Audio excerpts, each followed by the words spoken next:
Quid timitti estis modice fidei.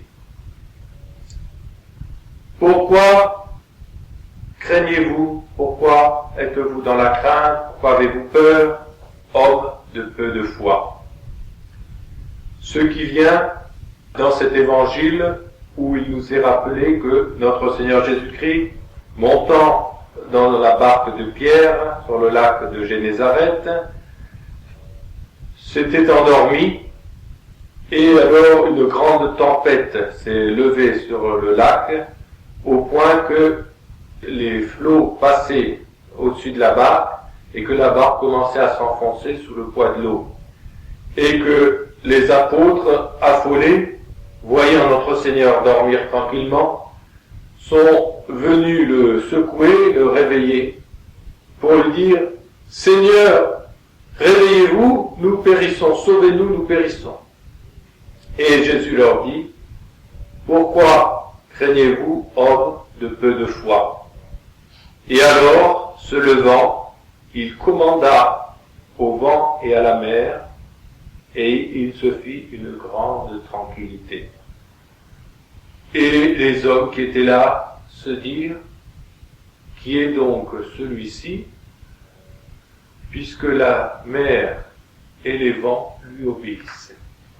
Voilà donc cet évangile célèbre de la tempête sur la mer de Galilée. Selon les différents sens de la Sainte Écriture, cet événement s'est réellement passé, historiquement, dans la vie de notre Seigneur avec les apôtres, après qu'il ait pris la barque de Capharnaüm vers le large. Mais il a aussi beaucoup de significations selon le sens spirituel et symbolique. Et la première, c'est selon le sens moral, elle concerne l'âme de chacun. Il y a dans la vie de chacun des moments de tempête. Ces moments de tempête peuvent être extérieurs ou intérieurs à l'âme. Extérieurs, quand ils touchent ses biens extérieurs. Voilà par exemple des épreuves qui vous frappent dans vos biens. Vous avez un accident de voiture, vous vous en tirez indemne, mais la voiture est dans un tel état, oulala, que de frais il va falloir faire pour réparer. Voilà qu'il y a une tempête qui s'élève, ça vous arrache une partie du toit. Mon Dieu, les frais que je vais avoir pour réparer mon toit. Vous avez un coup de gel, ce sont vos canalisations qui lâchent. Oulala, que de frais. Et des fois, quand ça arrive dans des moments de fatigue ou dans des moments où on est déjà juste dans ses moyens, ça suffit pour faire chavirer l'âme et pour la mettre dans l'abattement et dans le découragement. Il y a d'autres épreuves qui nous sont plus sensibles.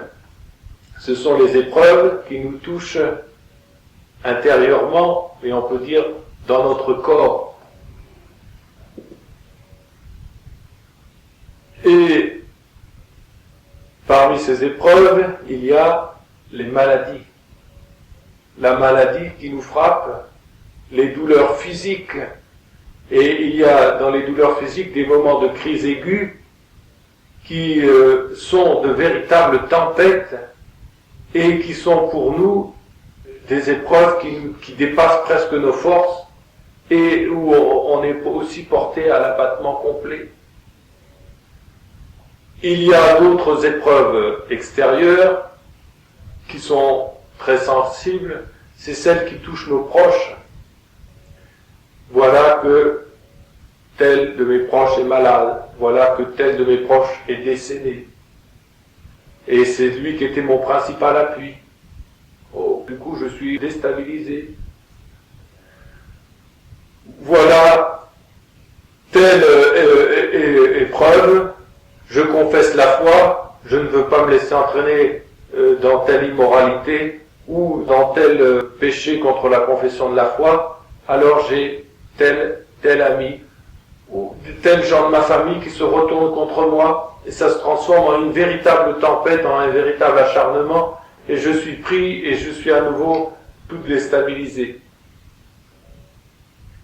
Il y a des tempêtes qui sont encore plus terribles que celles-là. Ce sont les tempêtes des tentations. Voilà que je suis pris par des tentations de la chair, par exemple, des tentations terribles, horribles, qui me poussent au péché. Je ne veux pas céder, mais je n'en peux plus. Mon Dieu, sauve-moi, je n'en peux plus. Écartez vite ces tentations, sinon je vais lâcher. Ou je suis pris d'envie vis-à-vis d'un autre. Je serais tenté de dire toutes sortes de méchancetés contre lui. Je suis pris d'une passion de colère et je sens la tempête bouillonner en moi. Mon Dieu, venez à mon secours parce que je risque d'éclater et de faire des choses injustes, d'aller trop loin. Ou des épreuves encore plus douloureuses et encore plus terribles, des tempêtes contre la foi. Je suis pris de doutes horribles sur telle vérité de foi et je n'arrive pas à m'en sortir. Mon Dieu, éclairez-moi, mon Dieu, sauvez-moi. Voilà donc les différentes épreuves que peuvent représenter cette tempête pour nous-mêmes. Mais elles peuvent aussi représenter la tempête de la passion de notre Seigneur Jésus-Christ. Notre Seigneur a voulu vraiment nous montrer l'exemple en tout. Il n'a pas fait un commandement. Il n'a pas donné un conseil qu'il n'ait voulu accomplir le premier. Jésus shepit facere et docere. Il a commencé à accomplir, à faire, et ensuite il a enseigné. Il a beaucoup plus enseigné par son exemple, par sa vie, toute simple et toute merveilleuse en même temps, que encore par sa doctrine qui correspondait tout à fait d'ailleurs à sa vie. Et Saint Jérôme nous dit que la tempête sur le lac, elle représente la tempête de la passion, qui avait été figurée par la tempête dans laquelle s'était trouvé le prophète Jonas, parce qu'il avait fui le commandement de Dieu d'aller dire des choses désagréables aux gens de Ninive, à savoir qu'ils faisaient des péchés graves et que Dieu allait les châtier, et qu'il fallait donc qu'ils se repentent, sinon un grand malheur allait leur tomber sur eux. Il s'était enfui, parce qu'il trouvait que c'était au-dessus de ses forces, et la tempête s'était levée, et les marins, ne sachant plus à qui se vouer, étaient venus, parce que lui aussi dormait au fond de la cale du bateau. Mais qui êtes-vous pour dormir dans une telle tempête? Mais réveillez-vous donc! De quel pays êtes-vous? Quel Dieu honorez-vous? Est-ce que c'est pas à cause de vous que nous vient cette tempête? Et Jonas de dire, si, j'honore le Dieu du ciel et de la terre, et c'est effectivement à cause de moi qu'il y a eu cette tempête. Qu'est-ce qu'on peut faire pour qu'elle cesse? Mettez-moi à la mer, et alors la tempête cessera. Et ils l'ont mis à la mer, et effectivement la tempête a cessé. Ce qui représente que notre Seigneur a voulu faire sien nos propres péchés, la tempête de la colère divine que nous avions méritée par nos péchés. Il a voulu la prendre sur lui-même, il a voulu être plongé dans les eaux de la mort pour ressusciter le troisième jour, comme le prophète Jonas va être rejeté par un poisson sur le rivage, 3 jours après, et pour nous sauver par la même. Et cette tempête, notre Seigneur a voulu qu'elle aille à un tel point de douleur et d'intensité que sur la croix, il a eu ce cri terrible. Mon Dieu, pourquoi m'avez-vous abandonné? Quelle parole terrible pour montrer la tempête de la passion. Il a voulu exprimer par ses paroles à la fois l'épreuve terrible de la passion et en même temps, pour pas qu'on doute qu'il ait jamais été ébranlé de quelque manière que ce soit d'une façon profonde, ces paroles-là, ce sont le premier verset du psaume 21 qu'il a donc entonné en croix Et le psaume 21, il décrit justement la crucifixion de notre Seigneur, puisqu'il y a dans ce psaume notamment, annoncé à l'avance, ils ont percé mes mains et mes pieds, et ils ont pu compter tous mes os, etc. Donc c'est la crucifixion. Cette tempête, ça peut être aussi la tempête sociale, des épreuves qui tombent plus seulement sur un individu, mais sur une famille. Des épreuves en chaîne dans une famille. Le père a eu un accident de voiture, ça y est, il est décédé, plus de situation. Une tempête aussi terrible pour les individus, c'est de perdre leur situation. C'est encore pire que de perdre leur bien, parce que alors là, ils n'ont plus de quoi vivre, ils sont obligés de tout vendre, et puis même après avoir vendu, ils n'ont pas encore assez, ils n'ont plus de situation. Et voilà la mère, donc, obligée de tout vendre. Et qu'est-ce que je vais faire de mes enfants, et comment je vais les éduquer, comment le souci qui la prend. Et puis, tempête encore plus grave, c'est les épreuves qui arrivent à une société entière, qui est dans le relâchement, qui donc ne fait plus son devoir, et ne faisant plus son devoir, notamment, elle ne fait plus attention à se protéger. Et voilà, les barbares qui arrivent, qui envahissent le pays, qui font des dégradations, les Normands qui arrivent par les fleuves, etc., qui brûlent, qui pillent, qui tuent. Voilà une nation dans la tempête, dans la douleur. Ou ce qui est pire, dans l'immoralité, et qui peu à peu, l'immoralité qui gagne et qui lui fait perdre la foi. Voilà une nation qui est en train de perdre la foi. Quelle valeur! Pire que celui-là. Mon Dieu, ayez pitié de nous, que nous disaient nos ancêtres de la fin du siècle dernier, du début de ce siècle, dans l'office de Sainte Jeanne d'Arc qui a été composé à ce moment-là. Mon Dieu, ayez pitié de nous, ne permettez pas que le saint sacrifice de la messe n'ait plus lieu dans notre pays. Voilà ce qu'il y a dans un répond de l'office que nous récitons pour la fête de Sainte Jeanne d'Arc dans le propre de France. Mon Dieu, ne permettez pas qu'il n'y ait plus le saint sacrifice de la messe dans votre pays. Tellement ils voyaient monter l'impiété, parce qu'à la fin du siècle, les francs-maçons étaient acharnés ouvertement contre l'Église. Maintenant, ils le sont toujours, mais d'une façon hypocrite. Et ils chassaient les congrégations religieuses, ils travaillaient à fermer les églises et autres, à chasser les prêtres, à fermer les séminaires et autres. Et alors voilà le cri de nos pères. Et puis, cette société, eh bien, ça peut être le corps mystique de notre Seigneur. Il y a eu aussi des graves crises dans la Sainte Église, des relâchements moraux, et il a fallu que Dieu suscite des saints et des saints ordres, comme par exemple le Saint François d'Assise, Saint Dominique, qui, contre un certain matérialisme, ont régénéré le XIIIe siècle, et ça a permis que le XIIIe siècle soit le siècle de l'apogée de la chrétienté, comme Saint Ignace de Loyola et les jésuites contre la tempête protestante. Et la pire des tempêtes, c'est celle qui doit avoir lieu à la fin. Et c'est celle-là qu'il importe de traiter plus avant, car nous sommes en plein dans cette tempête. Voyez-vous, notre Seigneur a voulu que la Sainte Église, qui est son corps mystique, vous vous souvenez de cette belle parole de Sainte Jeanne d'Arc, mes avis, que du Christ, de Dieu et de l'Église, du Christ et de l'Église, c'est tout un. Notre Seigneur a voulu que son corps mystique, la Sainte Église, passe en quelque sorte par les mêmes phases que sa vie à lui. Il a voulu que dans sa vie à lui soit représentée toute l'histoire de la vie de la Sainte Église. Et notre Seigneur est d'abord au berceau, tout petit, dans la crèche. Il est pourtant le Dieu Tout-Puissant, il est déjà honoré des anges, il y a déjà des rois qui viennent lui porter des présents. Il est tout petit. Et au Cénacle, ils sont tout petits, ils sont que 12 autour de la Sainte Vierge, 12 apôtres seulement, ils sont tout petits.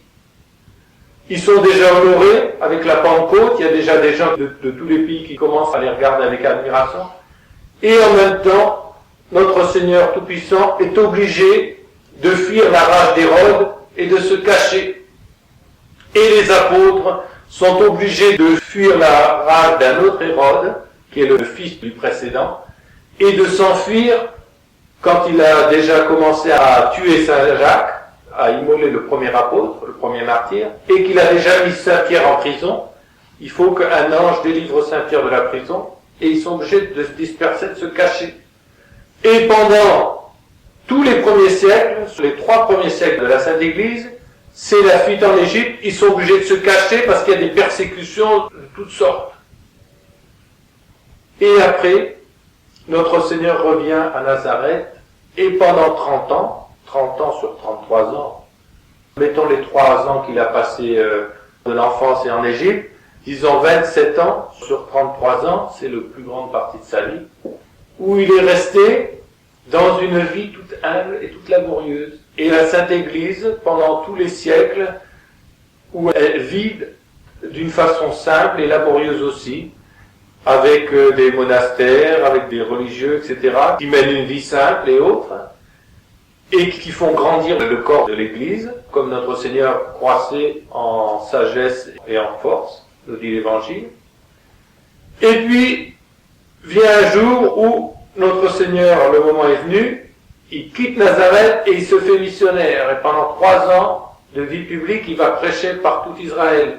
Et la Sainte Église, à partir du 15e, 16e siècle, commence à envoyer, une fois que la bataille de Lépante a permis que les barbaresques musulmans ne ferment plus les mers, et où la marine commence à se développer et à pouvoir aller loin, alors les mers sont ouvertes, alors de partout, les missionnaires sont les premiers à aller partout, dans les Indes d'abord, dans les Amériques, et ensuite en Afrique, et au fur et à mesure, eh bien, l'évangile se répand.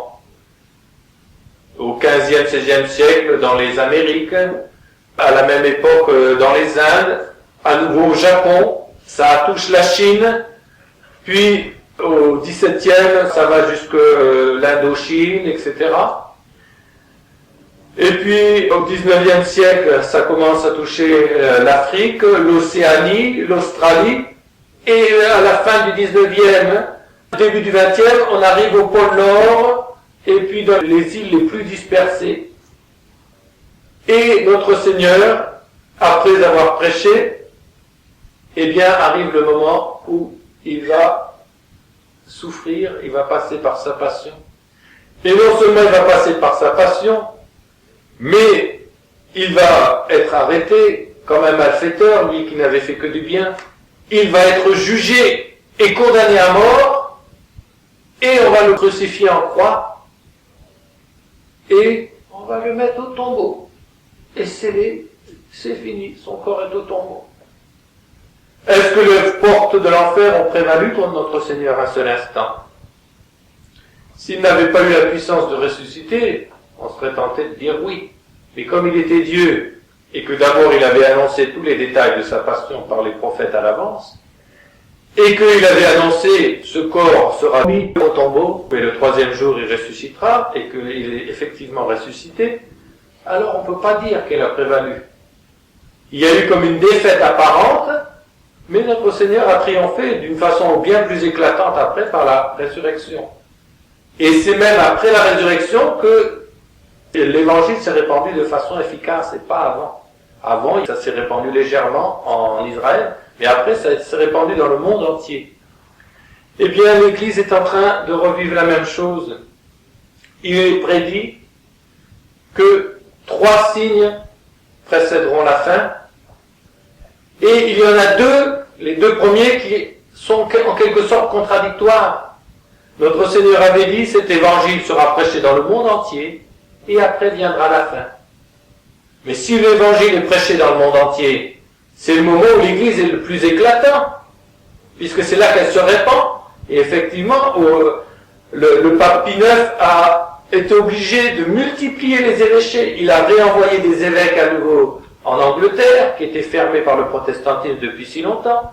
Il en a renvoyé dans le monde entier, il est obligé d'instituer des évêchés, de missions, etc. et autres. Il en a, rien qu'à lui tout seul, il en a des dizaines et des dizaines qu'il a fondées. Et puis le pape Léon XIII a continué. Et de partout, il y avait des évêques dans le monde entier pour les âmes de bonne volonté, car il n'y a que toujours les âmes de bonne volonté qui se sont converties. Et en même temps, le deuxième signe, c'est la grande apostasie. C'est-à-dire, saint Paul nous a dit, la fin ne viendra pas avant que les nations se coupent de la foi et de la Sainte Église. Est-ce que c'est pas ce qu'on est en train de vivre, ou plutôt, on est déjà en plein dedans? Les nations, est-ce qu'elles n'ont pas apostasié maintenant?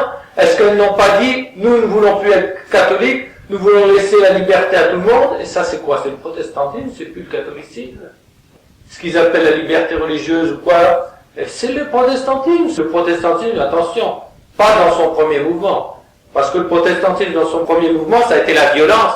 Ils ont fait passer des peuples par la menace, par des princes qui venaient avec des troupes, qui brûlaient les églises, qui brûlaient les reliques des saints et tout. C'est par la violence.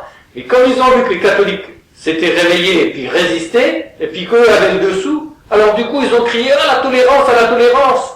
quand ils se sont sentis en faiblesse. Et cette doctrine-là, eh bien, petit à petit, par le libéralisme, a tout envahi. Et puis maintenant, tout le monde est devenu plus que protestant, car les conciliaires vont 20 fois plus loin que les protestants, qui avaient encore un certain rigorisme ou autre. Ils vont beaucoup plus loin. Et puis maintenant, c'est la fusion par l'intérieur, organisée par l'intérieur. Alors, si au début de ce siècle, et même, je dirais, si c'était avant la guerre 40, d'autant plus, mais même après la guerre 40, si on vous avait dit, vous savez, d'ici quelques dizaines d'années, avant la fin du siècle, ou au moment de la fin du siècle, la France ne sera plus un pays libre et indépendant, ça sera plus qu'une province de l'Europe. Vous y auriez cru, vous, ça? C'est pas possible, qu'est-ce que vous nous racontez? Mais encore au début de ce siècle, on était encore la première puissance, avec l'Angleterre. Et vous me dites que maintenant, en 100 ans, ça y est, on va être réduit à une simple province d'Europe. Et ce qui est prévu, c'est que l'Europe elle-même ne soit plus qu'une simple province du gouvernement mondial qui sont en train de concocter de plus en plus ouvertement les projets de la franc-maçonnerie depuis longtemps, qui sont publiés. Et maintenant, ça se voit de plus en plus, ils le font à jour ouvert. Vous auriez cru qu'on vous dise ça? Au début du siècle, on vous aurait dit, au moment où on voyait l'église répandue partout, les missions et tout, à la fin du siècle, elle sera réduite quasiment au tombeau. Vous auriez cru ça? Et pourtant, on y est. Et vous voyez, à la fois, les deux signes qui paraissent contradictoires, l'évangélisation universelle et l'apostasie ont marché ensemble. Car les missionnaires ont commencé surtout 15e, 16e siècle, c'est-à-dire à quel moment? Au moment où la révolte se faisait en Europe et le protestantisme a enlevé un tiers des âmes à la Sainte Église. C'est au même moment. Et c'est ce mouvement-là qui est passé à la Révolution, et qui est ensuite la Révolution sociale, qui a tout cassé sur le plan social. Et ensuite, ils ont fait la Révolution dans les structures ecclésiastiques avec Vatican II. Et maintenant, c'est dans ces structures ecclésiastiques que la Révolution passe, et c'est par ces structures ecclésiastiques, par notamment Karol Wojtyla, connu comme antipape sous le nom de Jean-Paul II, c'est lui-même qui organise la dissolution pour ne faire de la Sainte Église, ou plutôt de ce qu'il présente comme étant toujours la Sainte Église, parce que ces gens-là, ils sortent forcément de l'Église. L'Église est une nature spirituelle, c'est pas comme un pays qui est naturel, dont on peut s'emparer. La Sainte Église est spirituelle, si on est hérétique, on en sort. Et donc on ne peut pas mettre la main dessus de la même façon. Mais extérieurement, selon les apparences, et vis-à-vis du grand public, ils la mettent à l'égalité avec toutes les fausses religions et ils veulent n'en faire qu'un petit coin du panthéon de toutes les religions. Voilà ce qu'ils sont en train de préparer pour le Sinaï à l'an 2000 et ce qu'ils ont déjà fait à Assise. Voilà ce qu'ils ont fait à Assise. Ils ont mis que le vrai Dieu, apparemment la vraie religion, car ils ne sont pas de la vraie religion, des gens qui agissent comme ça, au même niveau que Bouddha, que Mahomet, que Luther, etc. Voilà ce qu'ils ont fait à Assise. Qu'est-ce qui s'est passé au moment où notre Seigneur était en croix, où il était humilié? Ils ont commencé aussi à faire le procès de la Sainte Église. Karol Wojtyla a fait le procès de la Sainte Inquisition, des croisades, etc., en retournant complètement les faits historiques et en les présentant sous un jour complètement faux. Et ils ont fait le procès de la Sainte Église en disant « Elle a eu tort de faire ça, et puis on demande pardon, nous, pour ce que l'Église a fait. » Ce que certains ont appelé avec justesse le eorum culpa. Ils n'ont pas dit c'est ma faute, c'est leur faute, à nos ancêtres. Et ils ont fait le procès de la Sainte Église, et ils l'ont mis en croix. De même que Pilate avait mis Barabbas et Jésus sur le même plan, et que les Juifs ont encore choisi Barabbas plutôt que Jésus, eh bien ils font la même chose. Maintenant ils mettent l'homme sur l'autel à la place de Jésus-Christ, et tout le monde choisit l'homme. L'homme, et on fait une nouvelle religion. Voilà ce qui est en train de triompher. Et qu'est-ce qui s'est passé au moment de la crucifixion? Il y a eu des tremblements de terre, et le rocher s'est cassé, et s'est fendu. Et comment ça se fait? Le bon Dieu est patient, très patient, mais il a voulu faire entendre sa voix. Il y a un psaume qui dit « Le bon Dieu, le Seigneur, a fait entendre sa voix, la terre a tremblé. » Donc la terre qui tremble, Dieu fait entendre sa voix. Et comment ça se fait qu'elle a tremblé pas n'importe où, elle a tremblé justement assise. Elle a tout ébranlé. Elle a cassé les maisons, elle a mis...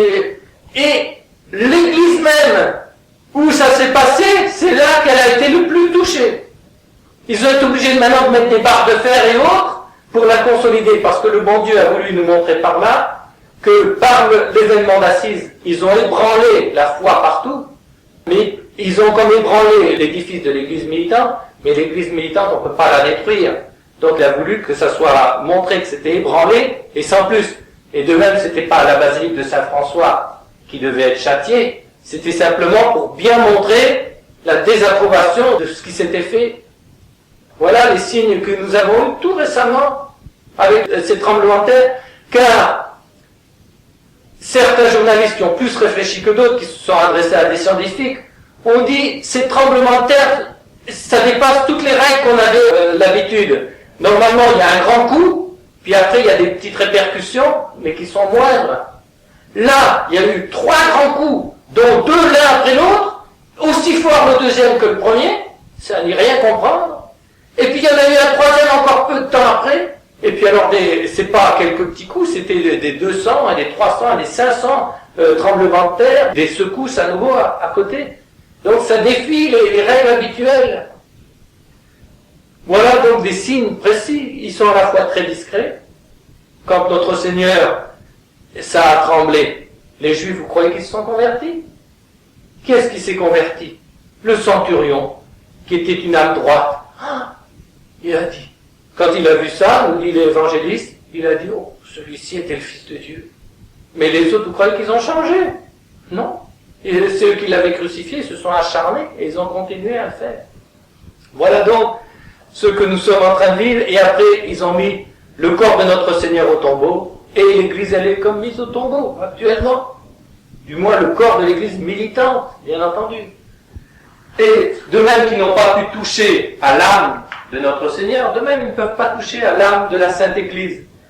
Alors, quand ces diverses tempêtes arrivent, eh bien, nous devons garder confiance à notre Seigneur, et nous devons imiter Saint Pierre en priant notre Seigneur. Seigneur, sauve-nous, nous périssons dans les tentations, dans les épreuves. Il faut se tourner vers Dieu, il faut s'humilier. Seigneur, c'est à cause de mes péchés que vous permettez ces tentations, ou simplement des épreuves pour me purifier et pour me faire augmenter, pour me sortir de ma monotonie. Eh bien, donnez-moi la grâce, et voilà l'oraison d'aujourd'hui qui est si belle. Seigneur, vous qui nous voyez établis dans de tels périls, vous savez notre faiblesse humaine, et vous savez que notre fragilité humaine ne nous permet pas de les surmonter. Alors, nous vous en supplions, donnez-nous le salut, la santé, la sauvegarde de l'aide de notre intelligence et de notre corps, de notre âme et du corps, afin que ce que nous souffrons à cause de nos péchés, car tout ce que nous souffrons là, et même au niveau ecclésiastique et autres, c'est à cause de nos péchés, eh bien, avec votre secours, nous puissions le surmonter. Au nom du Père et du Fils et du Saint-Esprit, ainsi soit-il.